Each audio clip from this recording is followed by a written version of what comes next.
Assalamualaikum warahmatullahi wabarakatuh. Salam sejahtera untuk kita semua. Shalom. Kami dari kelompok 21 ingin mempresentasikan materi kami yang bertemakan memperkokoh persatuan bangsa dalam bingkai Pancasila. Sebelum kami menjelaskan tentang materi kami akan memperkenalkan diri kami. Saya Fahmi Syaran Batiar dengan NIM 2020-28151. Saya Kuntum Nasyalisa Holet dengan NIM 2020-28021. Saya Saleh Halwilatu dengan NIM 2020-28263. Saya Ayu Rahayula Tokau dengan NIM 2020-28171. Saya Sandi Reza Dawan dengan NIM 2020-28073. Peringatan Pancasila adalah peringatan yang sangat penting untuk memperkokoh jiwa Pancasila dan kerukunan dan dalam kebinekaan, terutama dalam pendidikan karakter anak bangsa. Kenapa memperkokoh kembali Pancasila? Karena pada Undang-Undang Sikdiknas No. 20 tahun 2003, penempatan pendidikan Pancasila ditempatkan pada pendidikan PKN, penempatan yang kurang tepat, dan baru dilakukan pemisahan oleh Mendikbud Muhadjir Effendi, Menteri Pendidikan dan Kebudayaan Republik Indonesia tahun 2016 sampai 2019. Pada September 2019 saat simposium di Malang. Tuntunan zaman yang berbeda, diperlukan perombakan karena strategis menanamkan nilai Pancasila dalam pelajaran sekolah, kemudian lebih ditekatkan pada pendidikan karakter para siswa.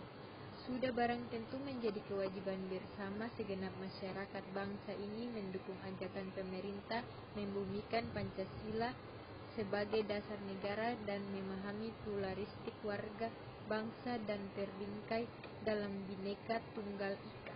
Tunggal Ika adalah semboyan bangsa Indonesia, bahkan telah ada dalam sikap kesadaran Nusantara sejak abad ke-14. Menaungi 17.504 pulau, Indonesia adalah negara yang unik dalam wujud kebinekaan Nusantara. Semboyan ini digunakan untuk menggambarkan persatuan dan kesatuan bangsa dalam negara kesatuan Republik Indonesia dengan keberagaman suku, bahasa, daerah, ras, agama, dan kepercayaan. Lantas tidak membuat Indonesia menjadi terpecah belah.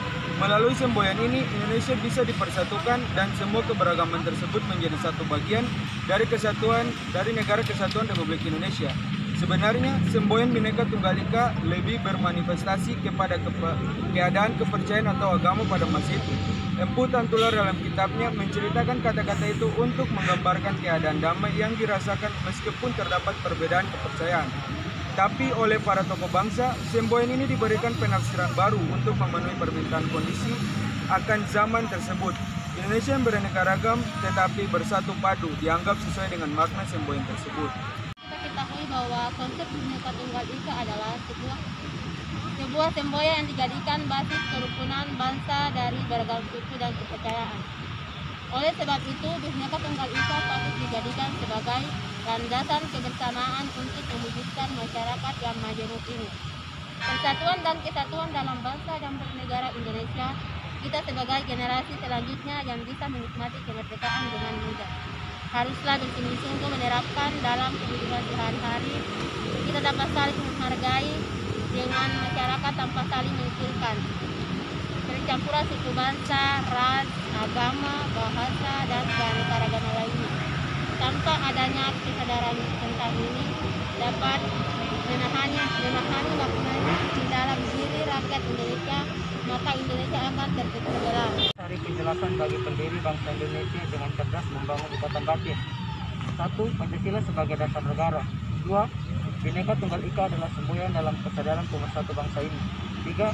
Tali pengikat batin seluruh masyarakat NKRI yang terdiri dari 300 kelompok etnis, 596 bahasa daerah, terutama 1.340 suku bangsa dan adat kepercayaan dan tradisi serta kearifan lokal masing-masing yang merupakan fondasi utama pemersatu bangsa ini.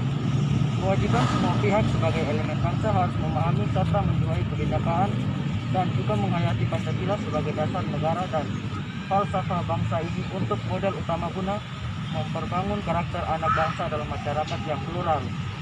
Suku bangsa, bahasa, adat, dan budaya yang ada di Indonesia mempunyai jumlah yang tidak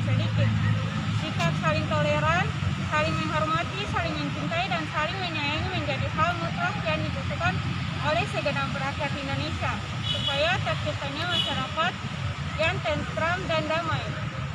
Membangun penjelasan di atas merupakan kewajiban bersama antara masyarakat dan pemerintah, Kementerian Dinas Kebudayaan dalam pendidikan karakter ke-Indonesia yang memenuhi antara lain: 1. Kualitas spiritual sesuai sila-sila dalam Pancasila, terutama sila pertama ketuhanan yang Maha Esa.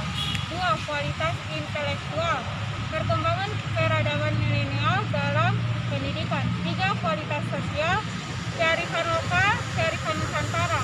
4. Kualitas berbangsa dan bernegara, wawasan kebangsaan dan mempertajam jiwa Pancasila dan kerukunan dalam kebinekaan.